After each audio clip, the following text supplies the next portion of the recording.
Yep, my Audacity is recording as well. Allyson? Yep. Okay. There we go. All right. Oh my God. Okay. Something weird going on with my mouse. Every time I click, it's like registering as a double click kind of, and like putting me into full screen on things. So if I click on like a YouTube video, instead of pausing it, full screens it. So that's weird. I don't know what's going on. Thanks, computer. Yeah. All right. Well, all right. Let's clap at 10 and 15. All right. We didn't get Sorry, a sound. I wasn't paying attention. All right, so 20 and 25. Okay. Cool.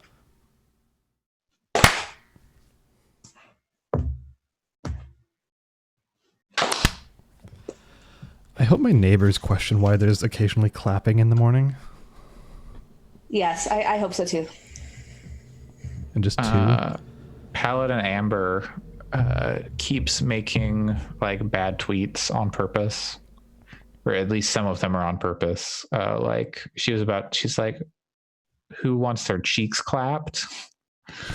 Then it was supposed to have like a link to her stream, supposedly. Like she put it in like a later thing where she's like, oh my God, wait, I was supposed to link my stream. But because she was playing like Siege or something. But it's like, that's dumb. Sigh. She's funny. She was very funny. All right. Is everybody ready? Absolutely. Yes. Hello and welcome to Gaming Fix episode 90 on this October 5th, 2019. Please be quiet. Let me do my intro. My name is Andre Cole. And I am joined today by Alex Jelinas. Hello. Allyson Saigan. Hi. Happy 4th Saturday, I guess. And the incredibly rude Sam Harrison. I was scratching my neck. You do it quietly, please. We're gonna have a games light podcast today. It seems like, but we'll get into some news in a little bit. How's everyone doing? Yeah. Oh. Hi. My baby is due in 12 days, so that's exciting. How's the rough draft going? It's like, have you gotten edits back? Or are you on track to? I think the baby is the rough draft. Oh, so you're gonna, okay. So this is like the first go, and you're gonna do a second one. Okay, I see. Oh God. Little Todd Howard Harrison. I really the hope canonical podcast name for the baby. That's the only thing we will call it. Yeah. And if that is in fact the baby's name, we can't change because now I've said that, and then they'll know that something's up if we don't call it Todd Howard Harrison. So yeah. So in the world of video games, what y'all been up to? Alex. Oh, you want mine? Well, we'll be here for, let's call it 2 minutes. Because right. I love it. Yeah, my week was very, very busy with various things. Not Sure. video games. Yeah, mostly work, Okay. including building our website a little bit more. So now you might see that the reviews are up and going. On Fix.space. On Fix.space. Six reviews. We'll have some more going up this week. Most of them are for some pretty good games. We keep writing about good games, and maybe we'll write about some less good games in the near future, but we've just been playing good games recently because there's so many good games. Yeah. So if y'all check that out and you also listen to the podcast, feel free to send us some feedback at gaming@fix.space, and then I'll read it and maybe incorporate it. But yeah, Fix with a Y, like the podcast name. Yes. Accurate. But no, apart from that, when it comes to actual video games, I played one for about, let's say, 15 to 20 minutes because after that, I was just extremely exhausted and slept. But that is Ciconia, When They Cry, which is the next in the When They Cry series. Same as Higurashi and Umineko. I thought Ciconia was the franchise and When They Cry was the subtitle. No. Well, yeah. Yeah, whatever. Yeah, the When They Cry is the series, but I don't know. No, that's I could have sworn Ciconia was like a franchise, but maybe I'm thinking of a different game. Maybe. Ciconia was spelt differently in Okay. iOS game franchise. Okay, like point and click adventures or something, maybe. I don't know. I don't know. No, Anyway. it was like fake Zelda, I think. Oh, okay. Well, what's this one, Alex?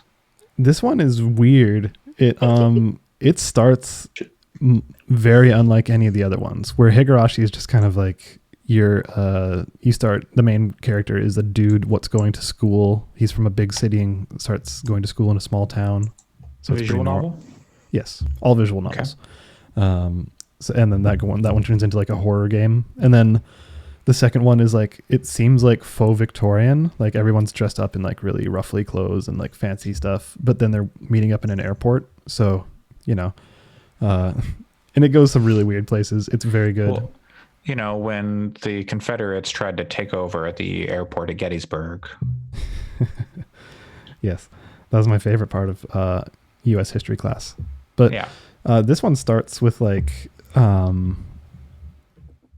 military advertisement for like these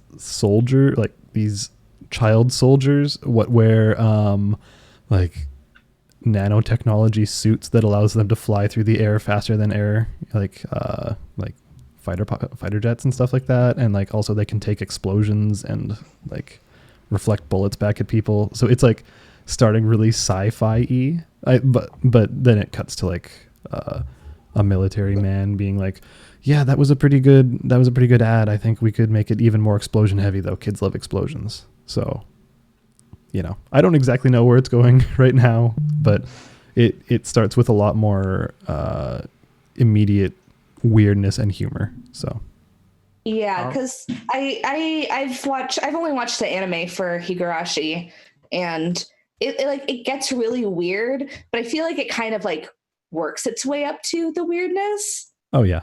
And Yeah, this one like, just starts with weirdness. Whereas like here it's like, oh, you're probably expecting the weird, so here it is. Yeah.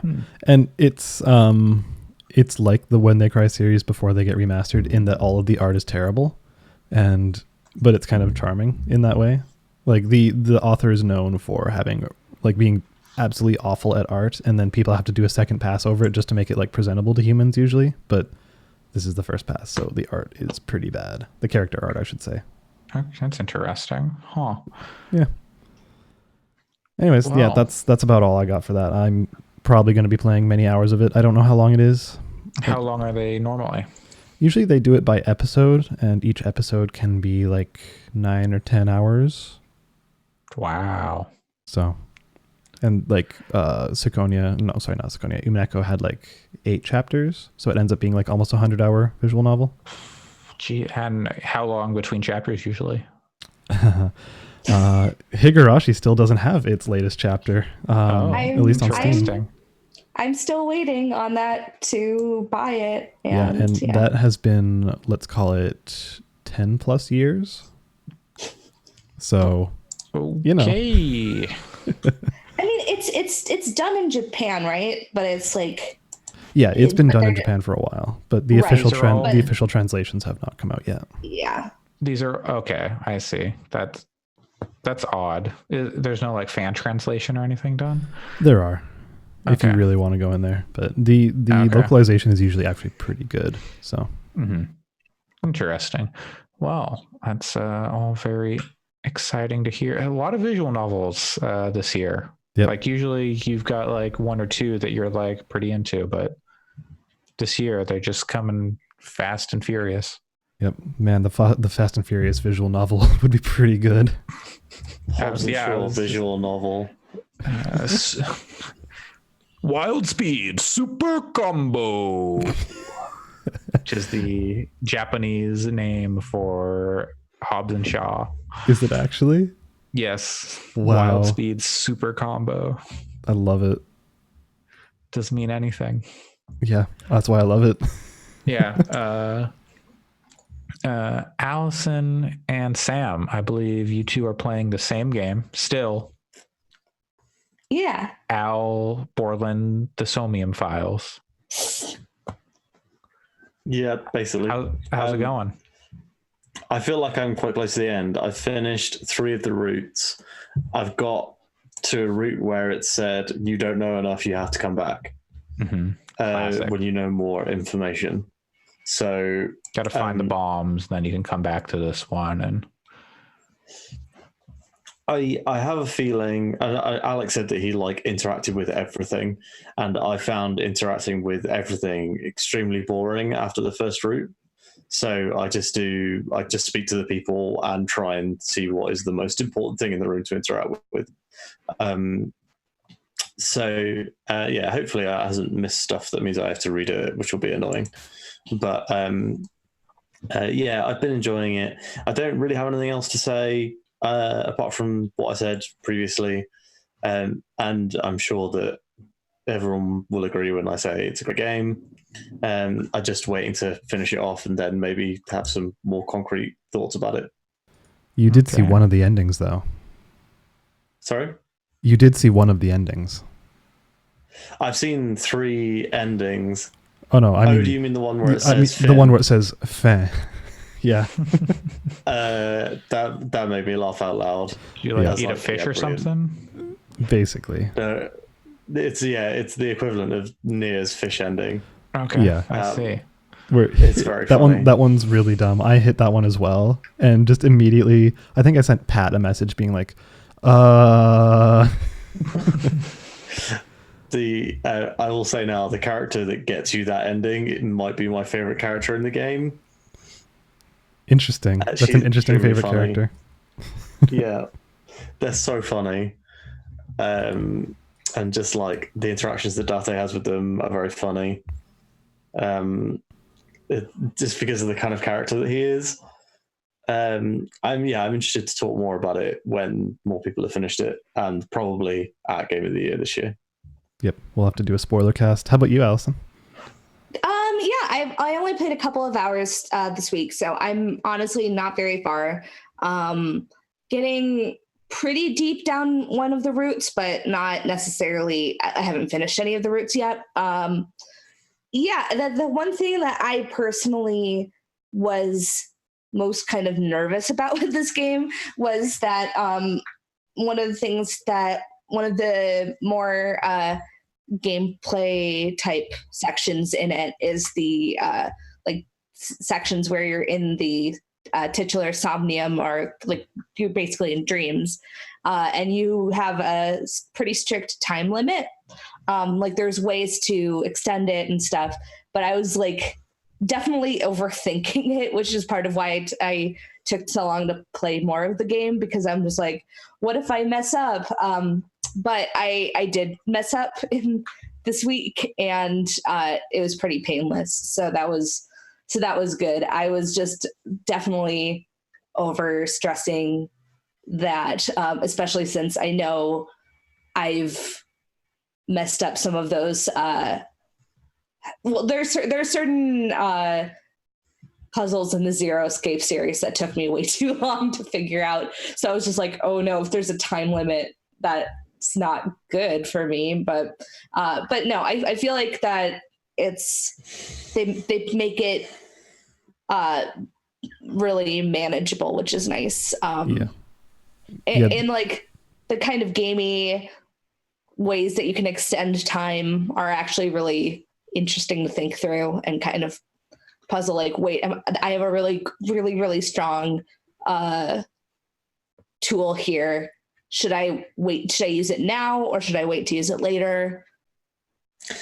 So what I do now, when I first started playing the game, I was always like, oh, I'll hold on to the good ones. I'll hold on to the good ones. And now my philosophy is I reduce each task to the lowest amount of time possible, no matter what it is, because you get so many. I was holding on to them all, and all the good ones were being like thrown away because I was getting worse ones added to my inventory. Yeah, because you can only have those 3 at a time. Right. For context, what you do is you start off with 300 seconds, and then as you do various actions, like you pick an action and you're like, I'm going to go to this tree and investigate it, or put my fist in it or something like that. Like you'll be rewarded with a thing that says 1/3 or 5 seconds or something. So you can spend that almost as a currency on whatever the next action is, saying like, okay, it'll take 1/3 of the amount of time it normally would, or it'll take 2 seconds, like flat. If it normally takes like 99 seconds, that's great, you know? So,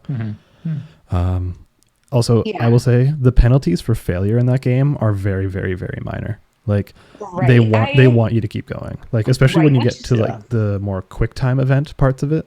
Like, I failed a couple of those because I couldn't remember which button was A or B or X or Y on the Switch. And I was playing in the dark and I was like, oh God, I can't see it. So I was just like jamming on the wrong button and then I'd fail. And then, and then like it basically, the checkpoint started me like 5 seconds before that. So it's pretty generous with its checkpoint. Yeah. And that was honestly like my biggest worry about the game. So now that that my worry's been kind of, I'm no longer worried about that. I'm going to definitely play more about it. But so far, I really like all the characters and really like just generally the vibe of it. It's very interesting because one of the main characters in it is an internet idol, and there's like various references to idol culture, which is something that I've been into for quite a while. So it's like kind of surreal to play a game where I'm like, yep, I get it.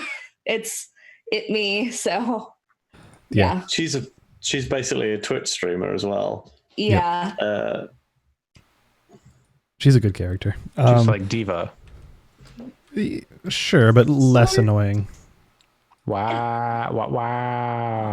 I like Diva, and I agree with that. I like Diva too. Like, it's not casting shade at Diva. Yeah, but she also does like have music and that she performs and stuff. Yeah. But also streams. But yeah, no. But it's kind of funny because you get to some of the like stuff where there's like the back and forth between her and the fans, and I'm like, I've done that before with idols at a concert, so I feel it.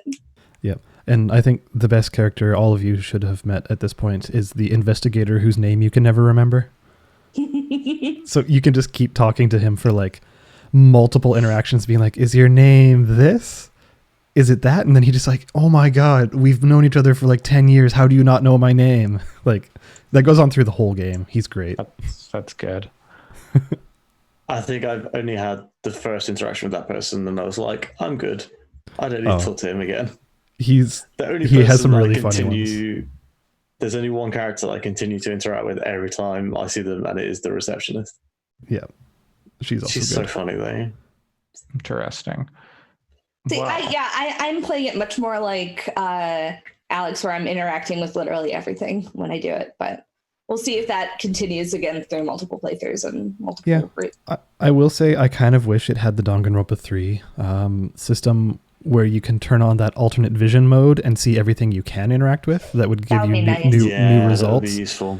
Because like sometimes you're just interacting with everything, and sometimes it's just giving you like, this is a wall, or like this is a cup, like rather than like actual flavor text. So yeah, like it would benefit from that. Yeah, I'd love there to be a ping where you can just like ping and see all the things that are worthwhile to look at, and then look at other stuff if you want to.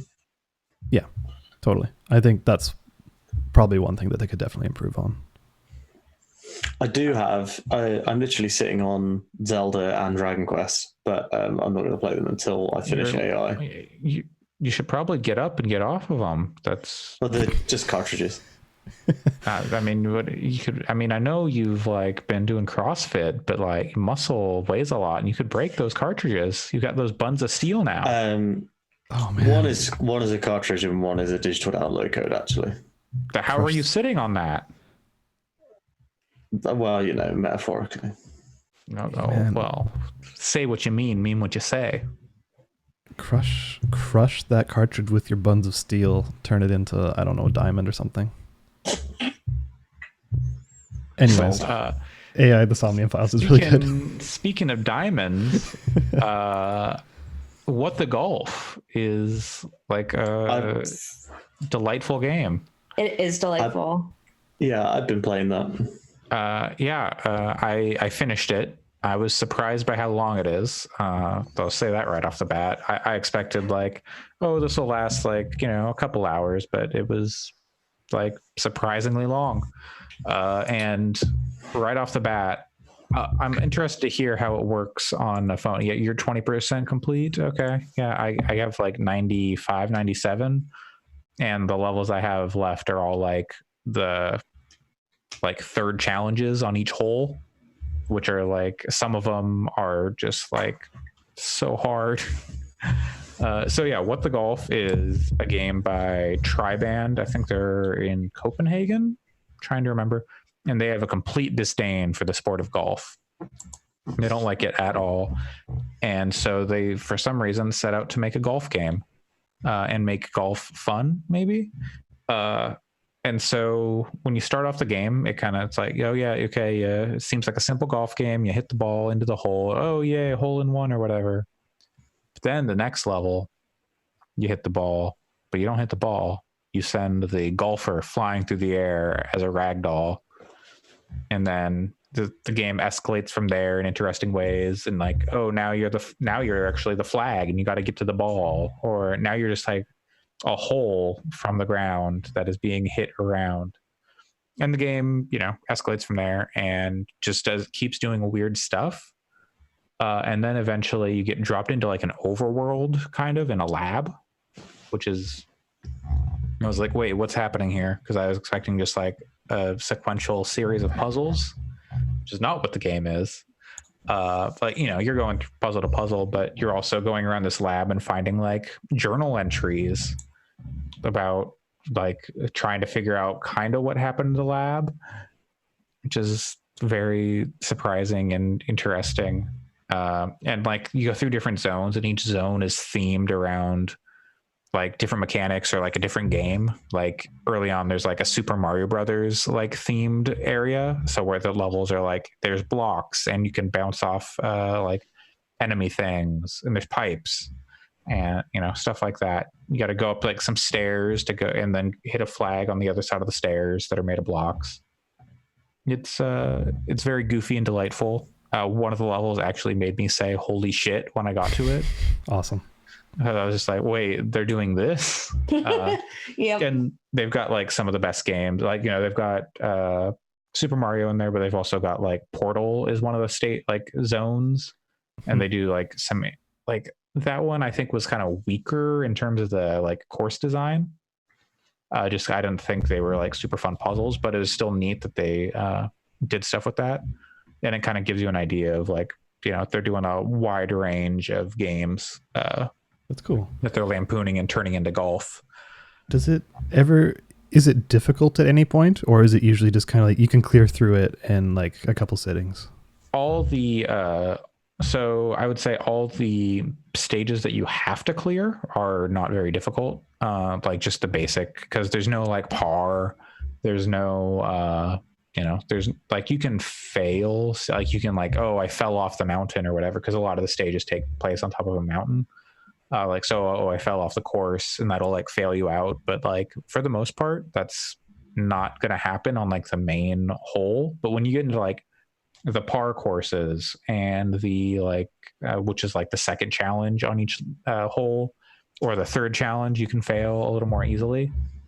And if you want to like 100% the game and like get the collectibles, then you need to do those. And some of those are super hard. And like some of the mechanics can be a bit weird to like wrap your head around. But like for the most part, I think it's pretty easy.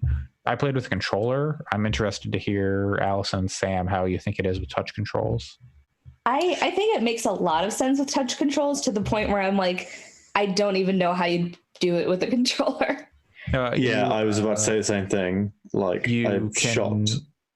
Mm-hmm. You like hold like X or like the R1. I was using PlayStation controller, so like right bumper on an Xbox controller, ZR on a Switch or whatever, and then you can adjust the strength with the with the stick and aim. So you push a little bit and the like strength only goes up a little bit. You push all the way, then you've got like full strength. I tried just a little bit ago to try using a mouse, and I did not like that at all, because it wants to treat it like touch controls. So you have to like, you're pulling away from the thing instead of like aiming where you want it to go. That sounds like old like pool games on, I don't know, like Mini Clip or something like that. That's kind of how those controlled. Yeah, maybe. Yeah. So like I was like, wait, oh no, this is not what I meant. Oh God. So yeah, I don't know if I'm going to beat those levels. They have said, like in the credits, they say we're already working on the first content pack. So there's going to be more What the Golf coming, which is really cool, because I think those puzzles are super, just like fun and goofy. And I was constantly laughing at the game, just like, what are you even doing? Every level will end with like maybe a pun or like a one-liner, and usually they're unique. Like some of them are just like repeated, but most of them are unique and they're pretty good. They actively make me laugh, which is nice. But yeah, I am definitely enjoying it on my iPad, and it's a very fun. It's a very silly game, but I feel like they kind of constantly manage to be inventive, because I feel like they could have easily just made it like, oh, here's a joke game, but I feel like it's actively still fun to play. And there is one level. So I was playing on like a 55-inch TV, and there was a level where I was struggling to do it because what they wanted me to hit was so small. And it's late in the game, so I'll be interested to hear your thoughts on that particular level. Once you get through the game, I'll bring it up again. But I think What the Golf is really good, and people should check it out. I'm going to write up a review, or I've got it mostly written, so that's going to go up on the site sometime this week, maybe Monday. And yeah, check out fix.space to see that, or follow us on Twitter to see that as well. Fix Podcasts on Twitter. The other thing I've been playing is Gears of War 5. Sam, you played a little bit of it. I don't know if you kept playing or walked away. So I beat the first chapter. So you know when you swap to being Kate, yeah, and you go to like that peaceful town, yeah, that's where I stopped playing. But the game didn't save, and it wanted me to replay the end of the previous chapter and all of the unskippable CG cutscenes. So I have yet to touch that game again. So I think I finished that part, and I got the skiff, and I like am kind of just after getting the skiff, and I've done like a little bit. I did not like the first act of that game at all. I don't know if it's because like I don't like JD, or if I don't like the game itself. Jack Daniels ever done to you? We don't need to get into that. Brush my teeth with it, but that's about all it's good for. And so yeah, I was like really not having a great time with the game in that first act. But then switching to Kate, getting through that town, like I didn't like walking around the town either. It's like so sluggish, and like just like wandering around is not what you want to do in a Gears game. It's not built for it, even if they try to build it out. It's like that scene in Uncharted 2 where they have the town, or like the mountain village, and you're going around, you're like petting the yak or whatever, but way bigger. And there's like collectibles and like upgrade things hidden around the town, so they want you to like actually investigate. And like you can hear like some people talking and stuff, but I don't think any of it is actually that interesting, because I don't care about the Gears world that much. Like I haven't played it since 3, but even then I wasn't playing for the writing. So it's kind of, why are you subjecting me to this? I don't care. And the collectibles, I don't read any of them, which coming from Control, where I wanted to read every single collectible, it was just like, why am I even picking these up? I mean, they're there, so I'm picking them up, but no point. The shooting is fine. It's Gears. Like there's like some good meaty explosions when you shoot dudes or whatever. They jib real nice. But and it's weird because like Resident Evil 2, I think has like pretty stiff movement too, but I think it works for that game because it's, you're like, it helps to make the tension greater and like, like, oh God, I got to get around these zombies, but I can't like control perfectly. So I got to be careful. And there's the tension there. But in Gears, I don't want to feel like super stiff because it's not like a scary game. They might try and like do some tense moments with like, oh, it's dark and now there's the monsters are coming for you. But yeah, I'm enjoying it more now that I got to the skiff. The skiff is really cool. It's like maybe one of the coolest vehicles in games these days. It's like a snowboard / like sled with like a wind sail on it. So that's pretty neat. And it controls really well. And so then using that and then getting off and walking around, I'm like, oh, I'd rather be on the skiff. Yeah, so we'll see where I come down on Gears 5. I'm also going to try and write a review of that, but we'll see if I can pull myself through the whole game before I do that. Have you done any of the co-op stuff with the robot buddy? I have not done so he's always in your party, but I have not played with other people. Oh, so you should get Karen in on that. I can't do split screen on the PC. Oh, okay. I didn't know that. I don't think. I don't know. I haven't tried, but yeah. So like I could try and play with like Sam or something if we could line our schedules up or whatever. But he's a busy man. He's got little Todd Howard to think about. So yep. Toddler Howard. Oh wow. Wow. God. Wow. That's okay. I'm very upset. I'm proud of you, Sam. Please clap. So that I think is gonna do it for our video game talk, or for our what we're playing talk this week. Okay, see you guys next week. No, Sam, we got a very important news to discuss.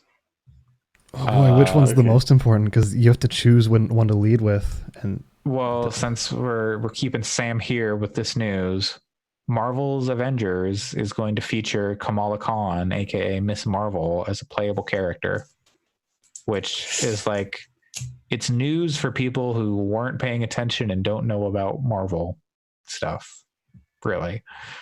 Right, Sam? Do you want to give us the lowdown on Kamala Khan? Okay, so Kamala Khan, Ms. Marvel, is basically she's a superhero fangirl. Like, she spends all of her time on like superhero role-playing forums, being Carol Danvers, aka Captain Marvel, who was at the time Ms. Marvel. And then when they transitioned Carol to being Captain Marvel, the Ms. Marvel name was still going along with her costume, which everybody really liked. So they created a new character, Kamala Khan. Sorry, this is not in universe. In universe, she's just a big nerd. And at that also exact time, there was a big X-Men Inhumans event going on where Black Bolt released. So basically, in order to become an Inhuman, to get superhuman powers, you have to have a specific gene and then be exposed to a crystal. I saw Agents of S.H.I.E.L.D. This is way more into the weeds than I meant us to get. I just meant, what can Kamala Khan do? Yes, I love her, but yeah, so Black Bolt releases a cloud of Terrigen mist, which turns everyone with an Inhuman gene into an Inhuman. And Kamala Khan has the Inhuman gene, and what that basically gives her is shape and size changing powers. She uses that mostly to either get real big or make her hands real big and punch people, and also to change her like body into a costume. It's really cool. She's a great character. I read multiple years of her comic before they switched writers, and I didn't think it was as good anymore. Yeah, I kind of fell off that a while ago, but but I love her anyway. Yeah, I love the character. She's really good in the new Marvel fake Teen Titans, which is called Champions, which is like Kamala, Miles Morales, the new young Nova, the what's it called? There was a totally awesome Hulk, I think he was called. Amadeus Cho, the cool Hulk. There's a lot of good stuff in that in that book. Well, okay, but can we get back to the Avengers game? Because that was the point of this. I don't think there will be a lot of good stuff in the Avengers game. Okay, well, so I think you had brought this to my attention originally, was that people thought Kamala Khan was the one who was narrating that initial trailer, like the reveal thing where like, oh, they say never meet your heroes or whatever it was. And then in the second kind of gameplay stuff they showed, it was confirmed that it was Kamala Khan in the trailer. You see a young Kamala Khan. There was you see a shot of her in one of the trailers. Yeah, and someone yells. There's a shot of her in the first trailer. I think it's the second one, but then someone yells like Kamala, and she's also wearing like the Miss Marvel like logo, or the Captain Marvel logo, I think. So according to this Engadget story, and you can find the story in a lot of places, in the story it's 5 years after the event that takes place at the beginning of the game where the Golden Gate Bridge is bombed, and players will control the teenage Miss Marvel with her polymorphic powers and advanced healing ability as she attempts to put the Avengers team back together. So I think you had actually said that, or like had brought that up as like a thing that was going around. So it seems like people like pretty early on figured out exactly what was going on with that like voiceover and what the game is for the story, at least. And then after that, they'll have the more like, oh, now I'm Iron Man and I'm the Hulk and we're going through different stuff. It seems like there's going to be a lot of Kamala in that campaign. In terms of, she's obviously a main character, but I think that she may be the protagonist, de facto kind of protagonist for that game. Yeah, I hope it's a good game, because a game where I could be Kamala Khan as protagonist is like the game I would want to be good. It's interesting that they've held her back from like the marketing until now. Like, I think they probably just want to say, here are the Avengers. She is definitely like, I mean, she's well known if you're like for comics people, but like, I mean, she hasn't shown up in like the MCU yet, so she's kind of lesser known to a lot of people. So I get that they're like, hey, you guys know Iron Man, you know Captain America, like they're no, I'm unfamiliar. Could you please do like maybe a behind the scenes interview with the characters who are playing these people, or with the actors playing these people, so I could understand more about them? Yeah, like, what's Iron Man's deal? Let's have a very slow reveal of the logo of why does Hawkeye, because nobody cares about Hawkeye. Why does Iron Man wear that mask? Okay, so oh god, oh no. So that's your Avengers game check-in. We'll continue to check in with that game up until and after it releases. Assuming I will play it, whether it's bad or not. I will play it. It seems like the perfect game for Sam. When is it supposed to drop? May 15th. Coming to Google Stadia, everybody. Yay. If it's still around then. Hey. If Google hasn't killed it by then, yeah. We regret to inform you, we've killed Google Stadia. I mean, when you say coming to Google Stadia, it means you can buy it on Google Stadia. So yeah, exactly. Anyway, next we can talk. Okay, there's a couple things we could talk about. We can talk about Sony, or we can talk about Borderlands 3 behind the scenes drama. I don't really want to give any airwaves to Borderlands 3. Well, the problem is that we've been giving airway to Borderlands 3, and we need to address this particular thing to get like hey, as a podcast, we support unions and SAG-AFTRA, right? Because of the Troy Baker situation. So we'll get into that now. Yeah, since let's just jump into it. just quick touch on it. So Erica and Pat have both enjoyed Borderlands 3, and you've probably heard us talk about that on previous episodes if you're a consistent listener. But we would be remiss not to discuss these kind of union avoidance of Gearbox, and like they made it kind of weird for themselves. Like, so Troy Baker, a member of SAG-AFTRA, the Screen Actors Guild, right? He voiced Troy. Is that the correct name?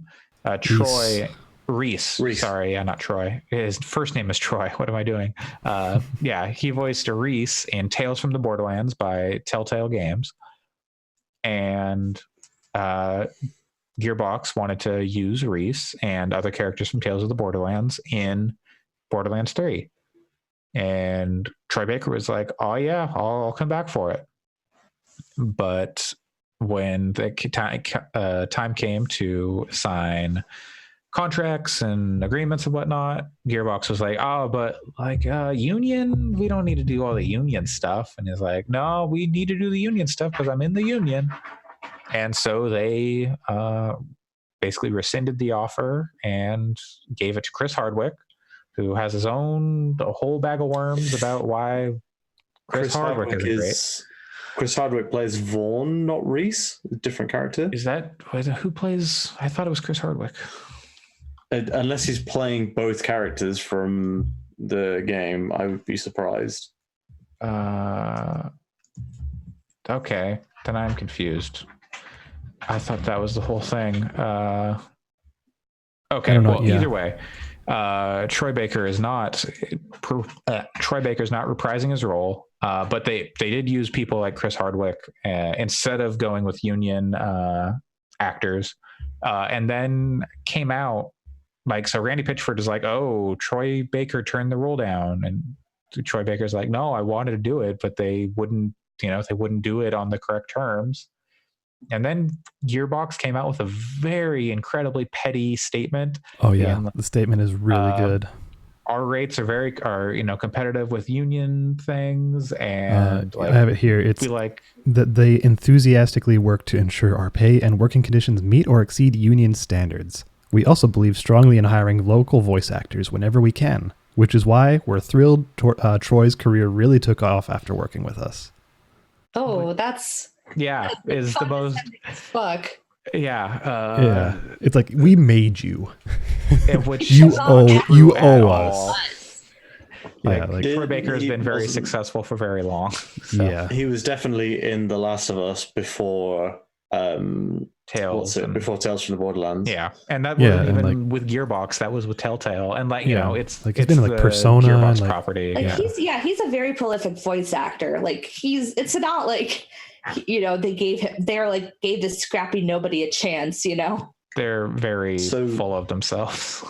So the guy who plays Reese is Ray Chase, best known for being Noctis in Final Fantasy 15. Interesting.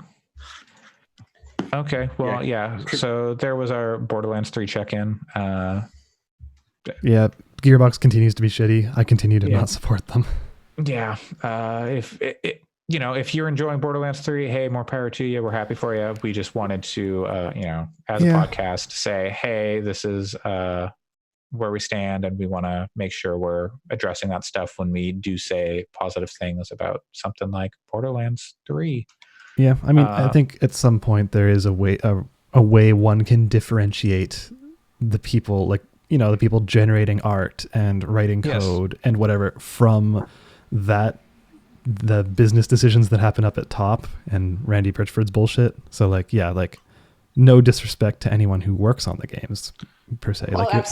They're doing a lot of hard work, but except the people who are making statements like, we made you, Troy Baker. Yeah. I imagine being one of those people working there, I'm sure they are so tired of that bullshit. Yeah. I know. I honestly bet if you work there, you're just like, oh, God, Randy Pitchford, stop talking. Yeah, totally. And speaking of people being tired of bullshit,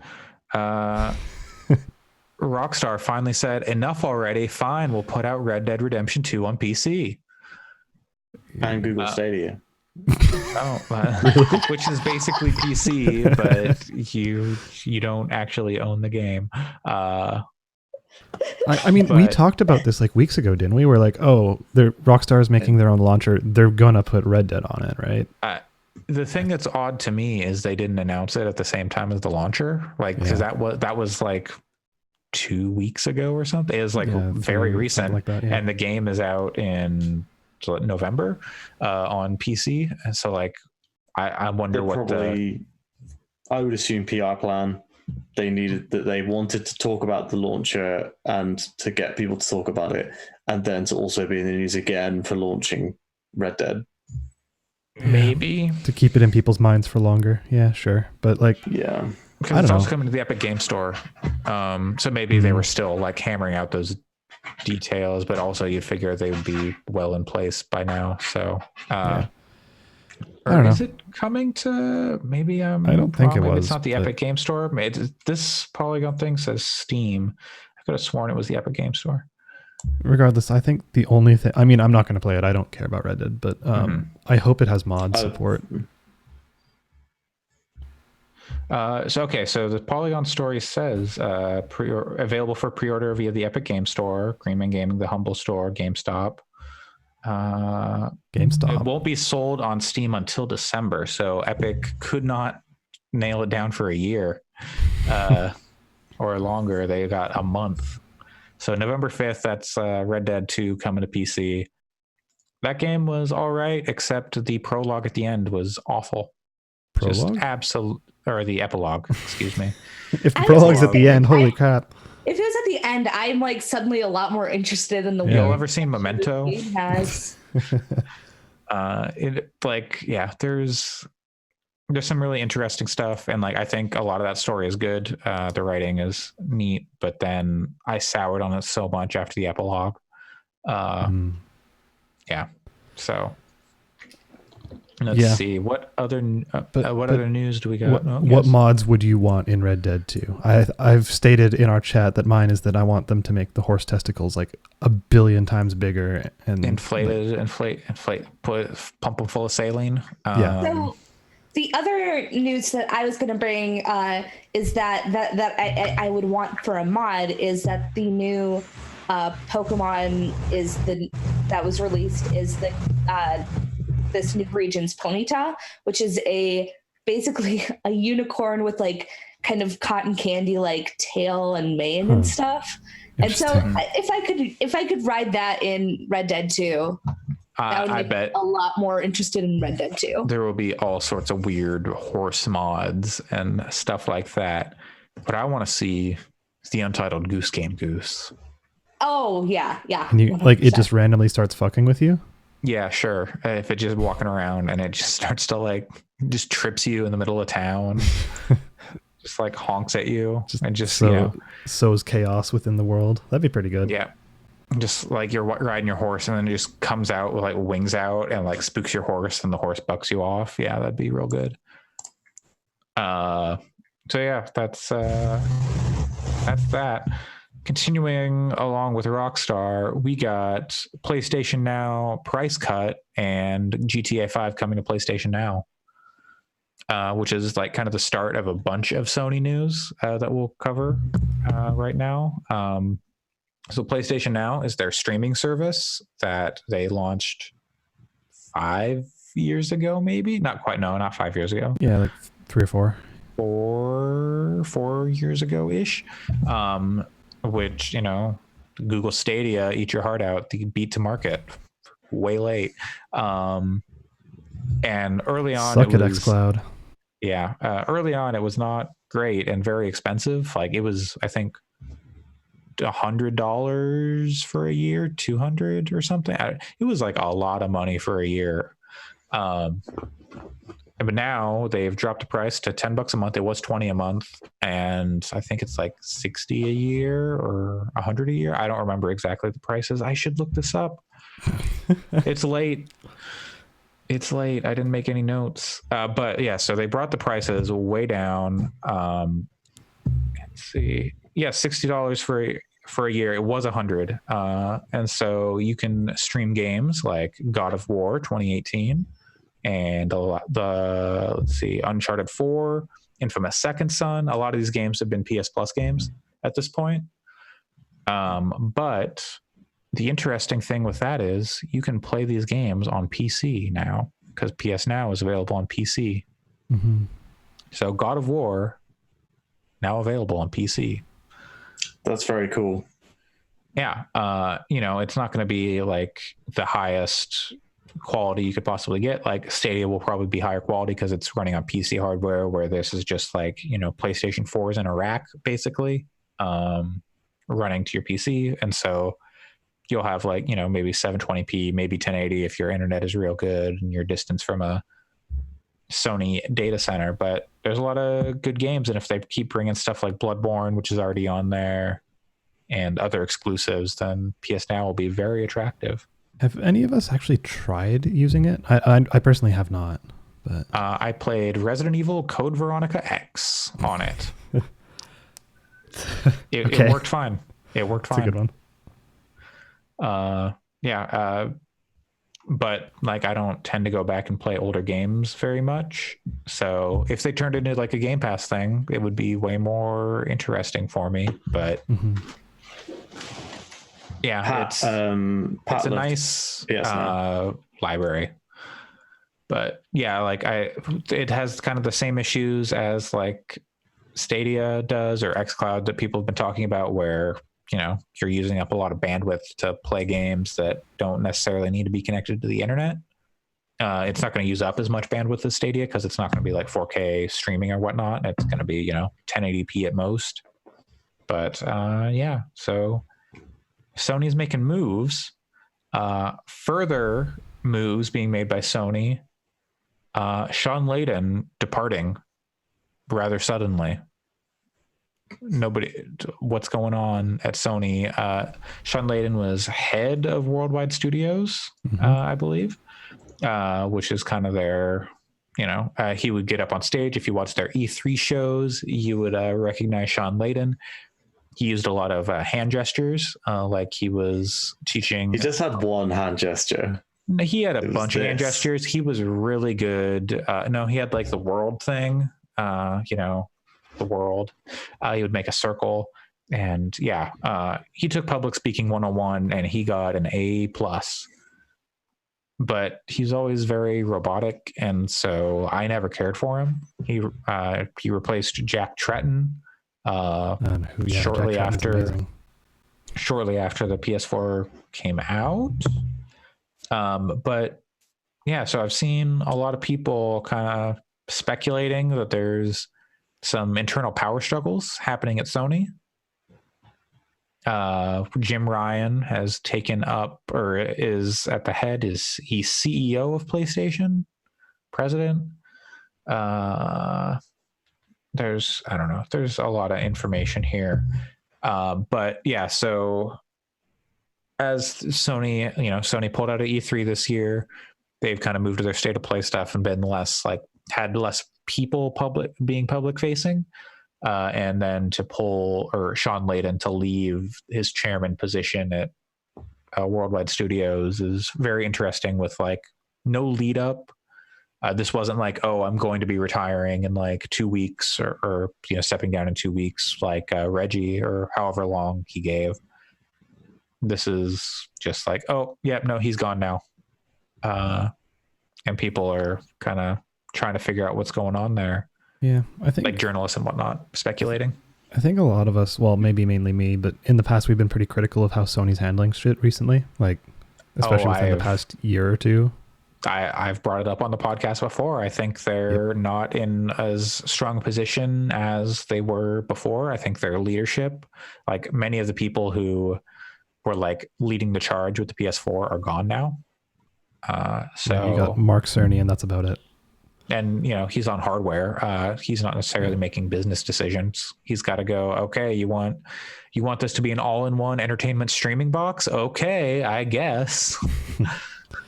Yeah, I don't know. I do have worries for Sony. Like, I think you said it in our chat that it's going to turn into like the next launch of the consoles either going to be like the PS3 launch or the Xbox One launch for them. Like, that's a legit worry. there have been rumors that they're going to do 2 SKUs, like they're going to have a Pro console right at launch, which would be interesting. But I've heard the same for Xbox as well. I wouldn't be surprised if they both did it, but also I would be at the point where I'd be like, why would I get the lower SKU after seeing what's happened with like the Pro and the Xbox One X? I'd be like, I would not want to get the lower SKU, and then they'd probably put out a better one, and 5 years later, or whatever.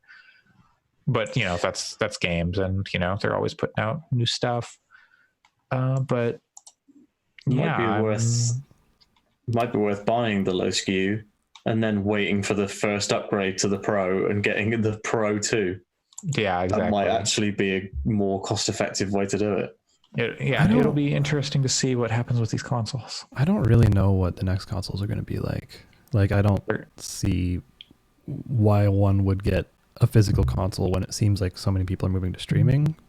Because your internet is not good enough to stream. You've got data caps. You've got, you want to own your games.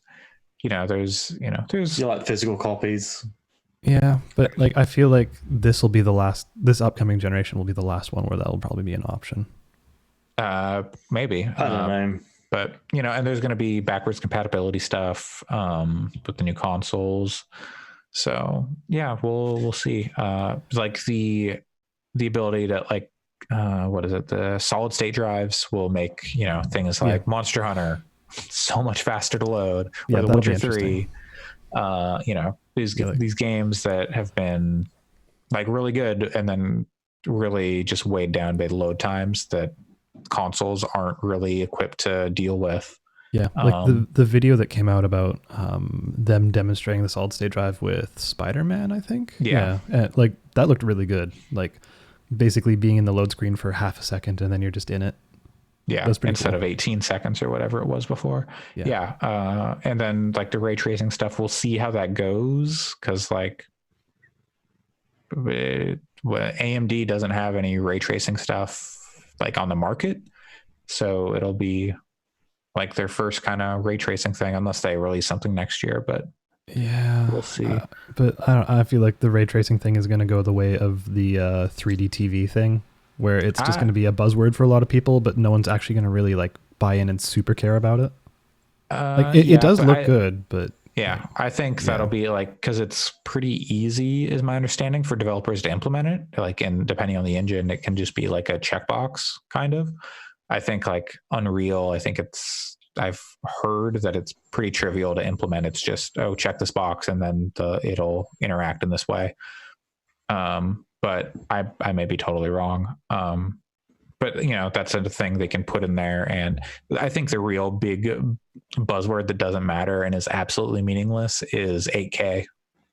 Because both Sony and Microsoft have talked about, it'll be capable of 8K. No, it won't.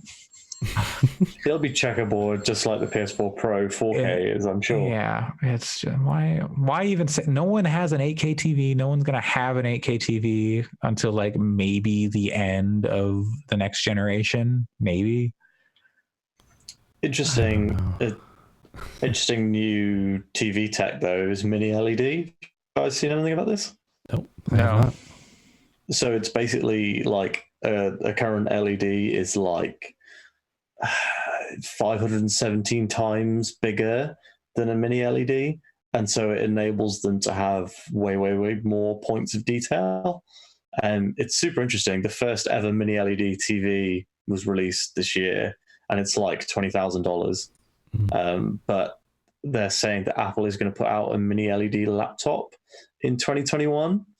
So I literally heard about this maybe last week, and it seems like crazy future tech, but I'm kind of interested to see where it goes.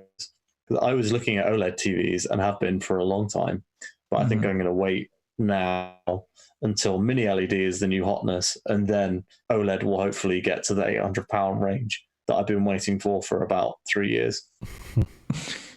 Maybe. It's those things are starting to come down, but yeah, the tech stuff is all, who knows, but I'll be excited to have better load times on games like Monster Hunter World Iceborne, so I can play as Leon and Claire from Resident Evil 2. Yo, that is a real, like, it's Capcom, so it's like the easiest crossover they could do. Did they do a Devil May Cry one? I feel like they must have, but maybe not.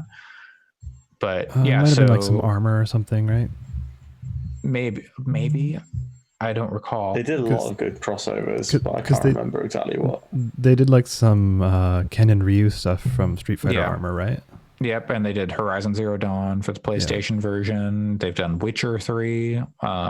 So yeah, in November, they're missing Halloween, but they will have like some quests where you can get gear to make your characters look like Leon or Claire from Resident Evil 2. And Mr. X is there somehow, maybe either as a skin or as your handler. He's a monster. No, he's friend. I thought that was what it was going to be, but apparently not. Yeah, in that trailer, they're buddies. They're like hugging. And there might be a custom level. I'm not sure what's going on here. Have you watched the trailer? Really cool. Yes, I have. It's really something. It's bizarre. Tofu's there as like an ornament on your weapon. It's very fan servicey and in like the good way, not the anime way, and that's pretty cool. Of course they do that, but also it's like surprising because like Resident Evil 2 is a game where you're shooting stuff mostly with handguns and whatnot, but then Monster Hunter World is big swords and whatnot. It's a strange thing, man. I don't know. It's pretty good. Yeah, there's a lot of dancing zombies in that trailer. Yeah, it's really something. So yeah, Monster Hunter World Iceborne, that game, real good. It's still hampered by all the problems with Monster Hunter World had with like online stuff, and maybe some of its justification for its story are worse than Monster Hunter World, because at least I don't know, they lean heavily into it's okay that we went out and killed all this stuff because we're part of the environment too. It's like that's what I was worried was going to happen. And like they don't, I don't know. We don't have to get into it, but aside from that, it's pretty good. Yeah. I think we can maybe wrap it up here. We got started a little late, but is there anything else anybody wants to talk about in terms of news or things coming up you're excited about? So the last chapter of Danganronpa V3 is real fucking crazy. It is. There's that guy and he's in a mech. I'm going to play some Destiny this weekend, I hope. So that'll be the first time since last year. I installed it last night before I went to bed, and then this morning I had an hour-long conversation with Pat and now I don't want to play Destiny anymore. Oh no. What was the Cliff Notes of conversation with Pat? Oh, I was complaining that Forsaken is not included with like Shadowkeep, basically. You can buy Forsaken for like $25 and then Shadowkeep is $35, or you can buy a $30 or $60 version of Shadowkeep that comes with like season passes and whatnot. Does the $60 version come with Forsaken? No. And the whole conversation was honestly, that was my position. And so now I am like, what I've heard is Shadowkeep is like fine, but it's not like amazing. But it's going to evolve over time. But like the story stuff that's in there maybe isn't like the best. Whereas like Forsaken is supposed to be very good and people really like it. It is and very good. Sets the tone for what Destiny is going to become. So I'd very much like to play Forsaken, but also I don't want to have to buy Forsaken and then also have to buy the new stuff. So I'm just gonna not. Here's a big question: can you just buy Shadowkeep and not Forsaken? Yes. So because I'm thinking of it like an MMO, where like, for example, if I am playing Final Fantasy 14, I can't play Shadowbringers without having played whatever the previous one was called. Well, now they flattened everything. They flattened everything, so you can play anything at any time, basically. Like you still need to go through the progression of like the campaign, but you can do the Red War, or you can do Forsaken, or you can do Curse of Osiris, or Warmind, or Shadowkeep. Because like when you log in, everyone starts at 750. Yeah, it's interesting. It's not the choice that I would have made. I would have done what World of Warcraft does, which is like make whenever a new expansion comes out, everyone gets upgraded to the previous expansion. Or even, and like I can understand like, hey, we're only going to do the first year. Forsaken is still behind a paywall. Put it behind the same damn paywall, please. Or put it behind a much, much cheaper paywall. Like if you're like, look, Forsaken isn't the newest hottest shit, but it's $10. That'd be better. That'd be fine. Like they put a lot of effort into that game. It's great. Yeah, I don't mean to say, oh, Destiny 2 is not worth it. But for me, someone who is not going to play it like the hardcore people, like a religion. I'm not going to play it like it's Sword Logic. But I would like to kind of see what people are so hyped up about. But there's a financial barrier there where I'm like, I might have to sit this one out. Yeah, if I hadn't bought Forsaken last year, I wouldn't have got in at all. I would have been like, no, I'm not going to spend $60 on Destiny. Yeah, it's. I am annoyed by that, and for how much Luke Smith likes WoW, they really screwed the pooch on that one, in my opinion. But yes, Sam. So last year, you couldn't play Forsaken unless you owned Warmind and Curse of Osiris. Well, now that's all in the game, so in the light. But after about 10 days of Forsaken being out, they made Curse of Osiris and Warmind free if you bought Forsaken. Yeah, right.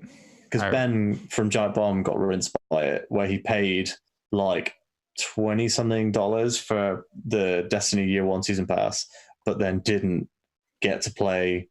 Then just got like some silver. And like, I think that they're going to do that exact same thing with Forsaken. Like, I bet you by the end of November, Forsaken is free. That's what I'm holding out on. Yeah. But also, you don't need to play Forsaken to do the other stuff. So it's like, it's all standalone content now, basically, which I think is weird. So I don't understand where they're trying to take that game. Anyway, that is going to do it for episode 90. Oh my God, 90 episodes. Ooh. Episode 90 of Gaming Fix on this October 5th, 2019. Thanks for joining us, everybody. If you like this podcast, get subscribed, tell a friend, follow us on Twitter @FixPodcasts. You can find our reviews on our website, fix.space. Alex, where can people find you? Wishing all of the best to Austin Walker and Danielle Riendo. Oh yeah, I'm happy for those people. Yeah, they're moving on to. Yes, it is. Wow, that was bad. Thank you. Sam, where can people find you? If you follow us on the internet, it's probably pretty easy to find me. So follow Gaming Fix, the best Twitter account. Allyson, Fix Podcast. Where can people find you, Allyson? You can also go to the Fix Podcast, but you can also go to WRITERSERENYTY on Twitter. For someone with writer in your name, you still have not written a review for the website. No, I've been busy. I want to write. Take your time. The Goose Game will wait. I've written exactly one line of a Goose Game review. What does that one line read? Can we get a preview? A preview of the review? In Untitled Goose Game, there is no morality, only goose. Damn. Pat and I might record a comic book fix at some point in the near future about Jonathan Hickman's X-Men. So if you do have questions, forward them to the Gaming Fix email or to the Fix Podcast Twitter. Yeah, that'd be great. We'll put out a call maybe on Twitter for questions for that. Once you guys lock down a date, for your recording. You can find me on Twitter at Coolslaw, COOLSL4W, and here on this podcast every week with these fine people. Thanks for joining us. Send some feedback to gaming@fix.space so we can improve the show and or answer your questions, whatever they may be. Or make it way worse. Oh yeah, well, we'll make the show so much worse for you. Yeah. That's why I keep coming back. Yeah. Spicy? I don't even know. It's he said it about himself, so it's okay. Yeah. All right. Thanks for joining us, everybody. So long. See ya. Bye, everyone. Have a nice weekend. Bye. Bye. Enjoy your 4th Saturday. Bye-bye.